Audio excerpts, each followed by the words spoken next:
안녕하세요. 크립토TV입니다. 오늘은 이란 전쟁에 가려져 있는 어쩌면 더 큰 위험 요소에 대해서 알아보도록 하겠습니다. 일단 어제 상황을 살펴보면요. 전 세계가 유가 상승에 대한 불안감이 좀 커졌던 하루가 아니었나 생각이 듭니다. 왜냐하면 그저께 했던 트럼프의 말과 어제 했던 말이 달라졌기 때문입니다.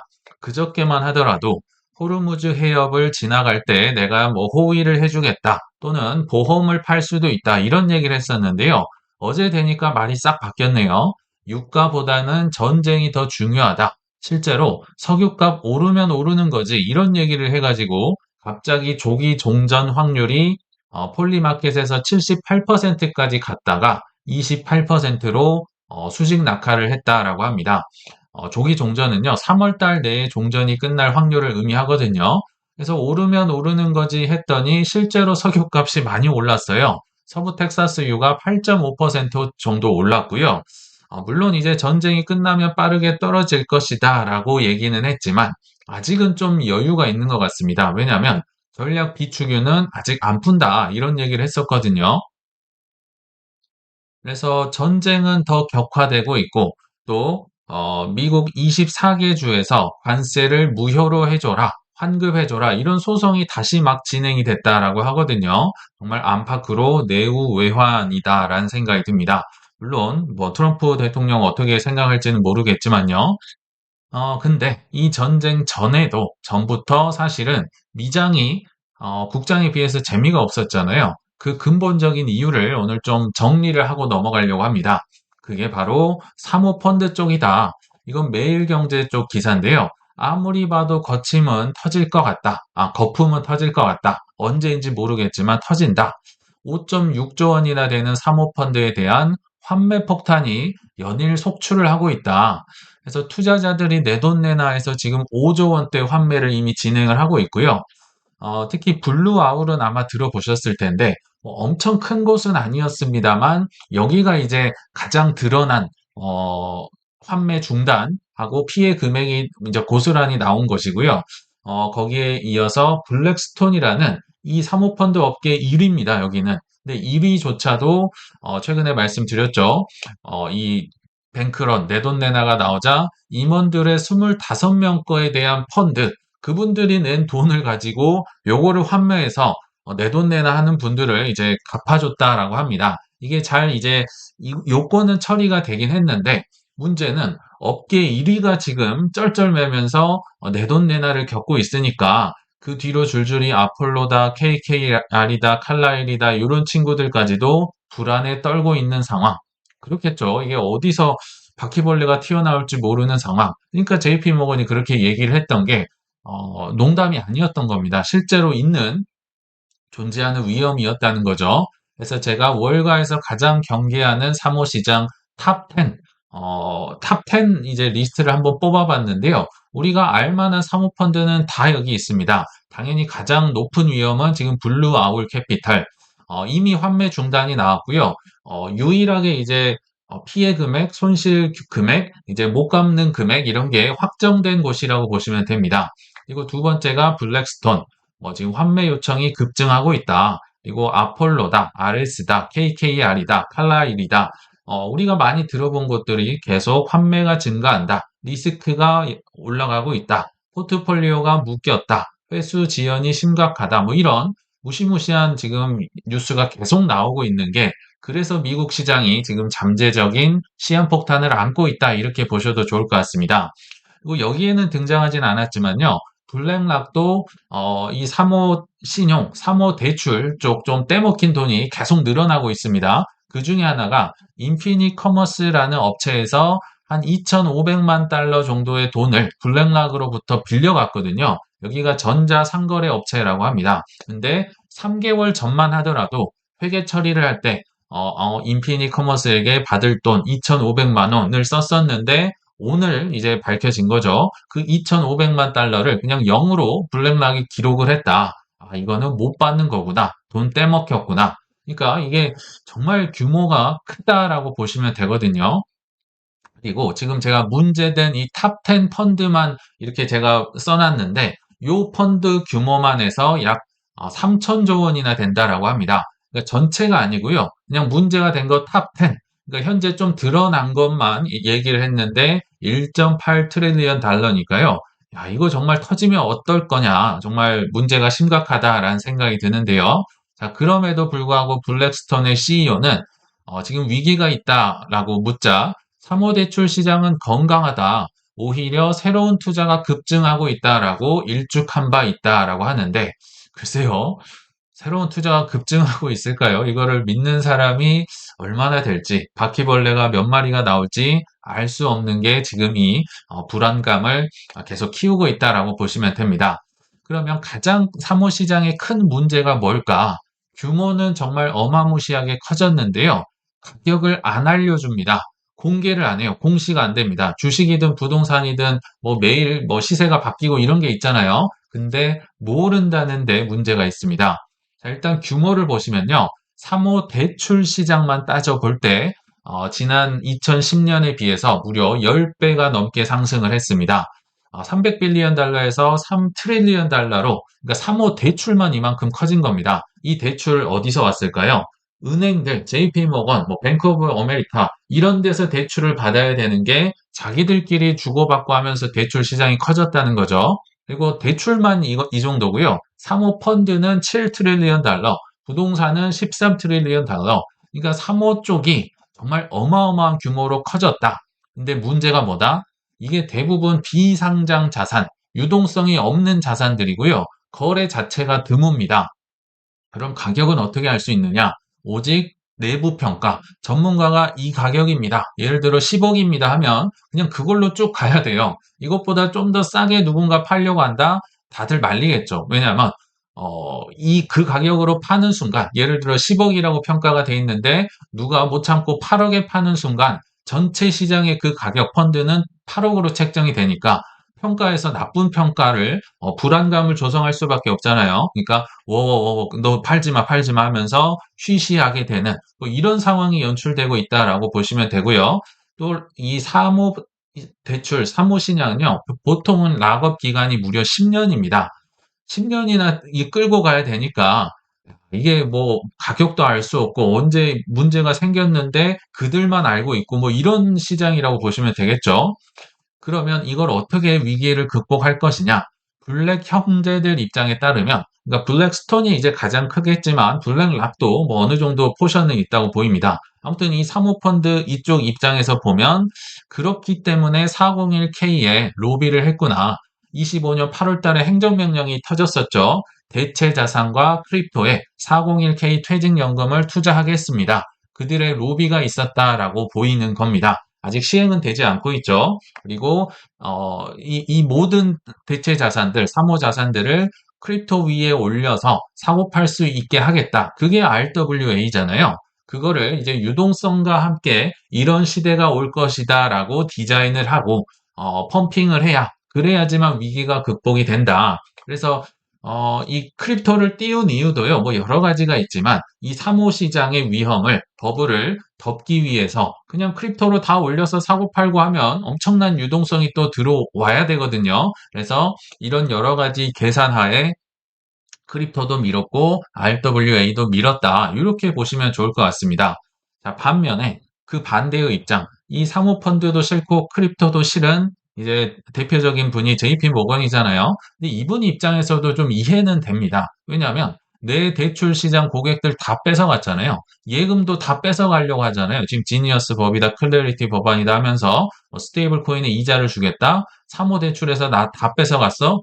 그래 놓고 망하네 만에 지금 배째라 하고 있어. 그러니까 이들 입장에서도 뭐 규제는 받지도 않고 얼만지도 모르면서 뭐 배째라, 뭐 바퀴벌레라고 표현을 할 만합니다. 그쵸? 지금 이런 상황으로 흘러가고 있다. 강대강으로 가고 있다. 이렇게 보시면 됩니다.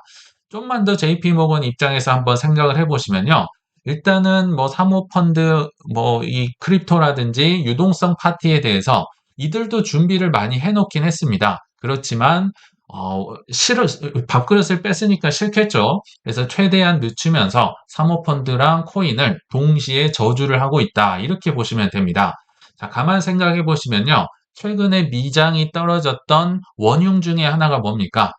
AI에 대한 과도한 투자, 특히 AI 소프트웨어 기업들, 이거를 SaaS라고 하죠. SaaS 기업들, 소프트웨어 기업들이 이제 필요 없다, 망한다. 예를 들면 엔트로픽이다, 뭐 무슨 클로즈 서비스가 나오면 뭐 어도비도 안 쓸 거고 뭐 듀오링고도 안 쓸 거고 이래서 많은 기업들이 폭락을 했었잖아요. 근데 따지고 보면 이 사스라는 기업들이요. 3호 신용 시장의 무려 25%나 차지를 하고 있다라고 합니다. 그러니까 AI 그 엔비디아 이런 거 다음 이제 돈이 흘러갈 곳으로 이 3호 신용 쪽은 사스 기업들을 왕창 사놨는데 요게 지금 폭락을 하고 있다. 이게 그래서 JP모건은 사스라는 기업을 바퀴벌레다, 사모신용 망해야 된다, 뭐 이렇게 지금 공격을 하고 있다. 왜냐하면 사모가 싫으니까요. 근데 JP모건만 공격을 하고 있는 게 아니라 제가 한 8일 전쯤에 말씀을 드렸던 시트리니 리서치라는 곳도 JP모건과 거의 합동 공격을 하고 있다라고 보시면 됩니다. 아마 보셔서 아시겠지만 이 보고서를 보면 사스 기업들 다 망할 것이다. 사모펀드 망해라. 둘 다 지금 강력히 외치고 있거든요. 그리고 또 하나, 이 리서치에도 MSTR은 거품이다. 그러니까 막 공매도도 쳐야 되고 막 이런 무시무시한 얘기가 나와 있거든요. 거품은 터질 것이다. 시트리지 리서치도 그런 내용이 나와 있었고 10월 10일 날 작년에 JP모건의 보고서에서도 스트래티지는 MSCI에서 빠질 것이다. 그러니까 결국은 이들만 있진 않겠지만 은행권을 대표하는 JP모건과 거의 언론이나 고급 고객들, 부자 고객들을 많이 들고 있는 시트리니 리서치에서 동시다발적으로 지금 공격을 하니까, 그러니까 이게 영향력이 있다는 겁니다. 그냥 보고서 쓰고 말한 애가 아니라 실제로 미장이 그렇게 재미가 없었고 사스 기업들이 터지고 있었잖아요. 그래서 이들의 공격이 지금 어마무시했었다. 근데 그럴 만한 이유가 있는 거죠. 근데 한술 더 떠서요. 저는 이걸 보면서, 야, 이제는 대놓고 트럼프에게 덤비는구나. 왜냐하면 JP모건이 3월 6일자 오늘 아침에요. 금리 인하 사이클이 끝났답니다. 지금 트럼프는 누가 보더라도 가장 금리 인하를 하고 싶어서 제롬 파월을 자르려고 했던 사람인데, JP모건이 대놓고 금리 인하 사이클 종료됐어. 금리 올라가지고 그냥 망해버려라. 사모펀드도 망하고 코인도 망해라. 저주에 가까운 얘기를 하고 있다는 겁니다. 여기 보시면 금리 인하 사이클이 종료됐다가 무슨 얘기냐? 올해 금리 인하 횟수 전망을 그나마 한 번 정도는 떨어지겠다 보고서에 썼는데 그거를 이제 빵회. 금리 인하 없어 이제 이렇게 얘기를 한 거죠. 그리고 당분간 인플레이션은 목표 수준을 상회할 것이다. 그러니까 금리 인하는 없고 물가는 올라갈 것이고 니네들 한번 다 망해라. 완전히 대놓고 지금 반기를 들고 있다 보시면 됩니다. 그러니까 최근에 나왔던 뉴스들이 지금 조각조각 맞춰가는 그런 느낌으로 지금 말씀을 드리고 있고요. 역시 또 하나의 경고가 나왔습니다. 역시 JP모건이었는데요. 최근에 전쟁 난에 그럼에도 불구하고 비트코인이 잘 버티고 있었잖아요. 근데 이 반등을 두고 그거 별거 아니야. 그거 전쟁 장기전 되면 그냥 너 60% 떨어질 거야. 그러니까 지금 60%라 하면 만약 1억이라고 비트코인을 치면요. 한 4천만 원 간다고 저주에 가까운 얘기를 하고 있다는 겁니다. 그러니까 장기전 돼서 망해버려라. 금리 올라서 망해버려라. 계속 이런 얘기를 JP모건이 반복해서 하고 있다. 야, 트럼프와 지금 전통금융이 제대로 맞붙고 있구나. 정확히 얘기하면 코인과 이제 전통금융이라고 해도 되겠죠. 근데 한번 생각해 보시면요. JP모건 입장에서도 유동성 파티가 나오고 금리를 인하를 하면 좋을 겁니다. 근데 왜 고금리를 지지를 하고 장기전을 하라고 하고 본인도 힘든데 왜 그럴까요? 힘들어질 때요. 경쟁자들이 죽으면 됩니다. 사모펀드나 코인이 누구보다도 유동성에 취약하기 때문에 너네들 좀 자빠져라. 뭐 이런 얘기겠죠. 그러다가 실제로 자빠지면 그 경쟁자들을 인수를 하거나 지분을 사거나 실제로 23년도 3월 달에 퍼스트 리퍼블릭 은행이었나요? 은행들 4개 동시에 망했을 때 그 중에 일부를 이제 인수를 했었었죠. 그래서 JP모건은 뭐 본인의 손해를 감수하더라도 사모펀드와 코인을 정말 저주를 하고 있다. 이렇게 보시면 될 것 같습니다. 자, 그렇지만 그럼에도 불구하고 자, 그들의 행동을 보면 조금 희망이 생깁니다. 왜냐하면 트럼프의 측근도 측근이지만 JP모건을 필두로 한 4대 은행도요. 결국은 유동성의 홍수를 준비 중이다. 제가 행동을 마지막으로 보여드리겠습니다.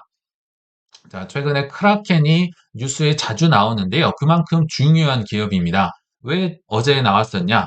연준에서 마스터 계좌를 획득했다. 그 따기 어렵다는 연준의 마스터 계좌를 크립토 기업 중에 지금 1번으로 딴 거죠. 근데 따고 나자마자 한 행동을 보시면 아, 연준 계좌를 딴 목적이 있구나. 그게 바로 RWA입니다. 즉, 이 엑스스톡이라고 해서 그러니까 애플, 엔비디아, 테슬라 등등 많은 미국 주식과 ETF를 솔라나랑 이더리움 위에 올려서 그러니까 주식을 토큰화해서 파는 거래소를 이제야 출시를 했다라고 합니다. 타이밍이 딱 맞아 떨어지죠. 아, 그래서 연준 마스터 계좌를 땄구나. 왜냐하면 주식이 아니라 이건 코인이 되니까 24시간 거래를 해야 되고요. 그럼 24시간 결제도 하고 돈이 부족하면 돈도 받아야 되고 수수료도 무료가 되면 좋겠고 그래서 마스터 계좌를 땄구나. 즉 주식 토큰화를 위해서 크라켄이 그렇게 열심히 일을 하고 있었구나 라고 보시면 되는데 제가 트럼프 측근이라는 표현을 썼잖아요. 왜 그런 얘기를 했느냐? 크라켄이요. 트럼프를 굉장히 많이 후원을 하고 있습니다. 그러니까 그에 대한 혜택을 받아야겠죠. 제가 알아보니까 크라켄은 물론 다른 기업들도 있었지만 취임식 때도 100만 달러, 그리고 트럼프의 정치 후원 단체에도 100만 달러 등등 계속 꾸준히 후원을 하고 있는 접촉을 잘하고 있는 기업이더라고요. 그리고 최근에 트럼프의 아동저축 계좌 7월 5일부터 뭐 1000달러씩 꽂아주는 그거 있잖아요. 거기에 대한 스폰서로도 참여를 합니다.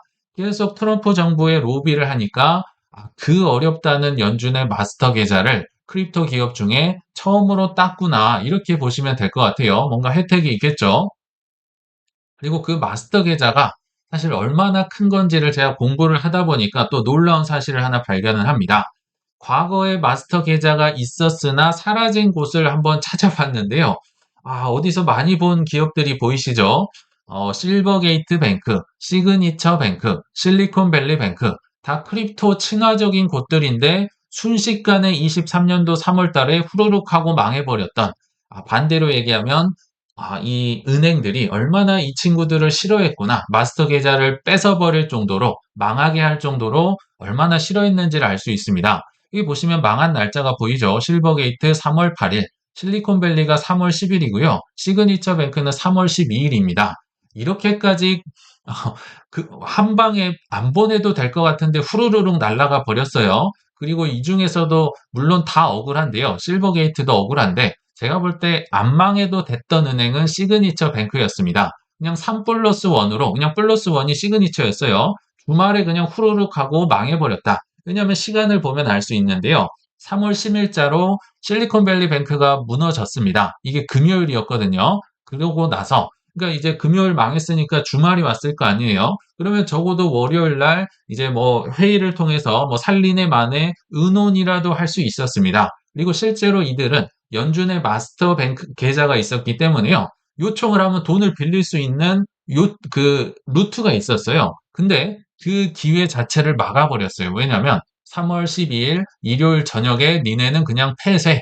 너는 망한 거야. 아니, 우리 돈 있는데요? 아니, 그냥 망한 거야. 이렇게 돼버린 거죠. 그러니까 크립토 기업들이 화가 날 만하죠. 뭐 초크 포인트 2.0이란 게 이래서 나온 겁니다. 그리고 더 나아가서 시그니처 뱅크가 망했는데 이제 망했으니까 어딘가에 인수가 돼야 될 거 아니에요. 그 인수 조건으로 FDIC에서 코인 사업은 포기하세요. 이 발언이 나오면서 야, 이거 그냥 짜여진 각본이었구나. 순식간에 후루루룩 하고 이 연준의 마스터 계좌를 갖고 있는 눈에 가시였던 기업들을 은행들을 한 방에 보내버렸구나. 이게 이제 마스터 계좌의 힘이라고 보시면 되고 반대로 얘기하면 크라켄이 그 어렵다는 걸 크립토 기업 최초로 땄으니까 야, 이게 좀 상황이 반전될 수 있겠죠.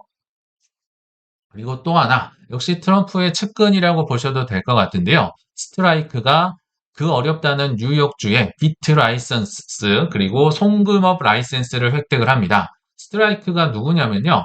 투애니언 캐피털의 CEO 잭 멜러스라고 보시면 되고요. 이들은 미국의 상무장관 하우드 루트니까 테더와 지금 한 배를 타고 있는 곳들이죠. 근데 이들의 행동을 보면요.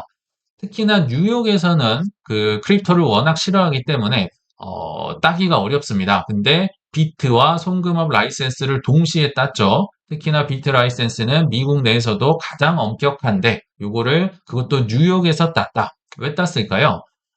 뉴욕 전역에서 개인과 기업을 대상으로 비트코인 관련 상품과 서비스를 제공할 수 있고요. 이미 비트코인을 담보로 현금을 빌릴 수 있는 신용대출 서비스를 출시한 바 있다. 아, 이거 어디서 많이 본 거죠? 그쵸? 상무장관의 켄터 피츠 제럴드가 원조로서 월가에서 비트코인 담보대출을 가장 먼저 했었고요. 뒤에 이어서 뭐 JP 모건도 따라왔고, 스트라이크도 하고 있고, 그러니까 비트코인 담보대출을 아군이나 적이나 지금 다 하고 있다는 겁니다. 라이센스까지 따면서요. 그러니까 최근의 행동을 보면 트럼프 아들 장남이랑 차남이 뭘 했었나요? 오히려 아메리칸 비트코인에서 채굴기를 많이 샀어요. 남들은 비트코인을 파는 와중에 채굴기를 사서 돌리고 있고 비트코인도 매수를 했으며 자사주도 많이 샀어요. 아, 뭔가 좀 알고 있는 행동이 아닐까 생각이 들거든요. 다들 도망가고 있는데 혼자 막 사는 행동을 하고 있고 하워드 루트닉도 지금 뭐 스트라이크랑 마찬가지로 라이센스를 따고 있고 비트코인 담보대출을 이제 막 출시를 하고 뭔가 좀 이상하다라는 생각이 드시죠? 이거 문제는 이제 그 미국의 4대 은행조차도 비트코인 담보대출을 거의 실행을 하고 있습니다. 여기 보시면 시티뱅크만 예정 중이라고 되어 있고요. 그 외에 JP모건이나 뱅크 오브 아메리카나 웰스파고나 셋 다 비트코인 담보대출을 이미 시행을 하고 있다.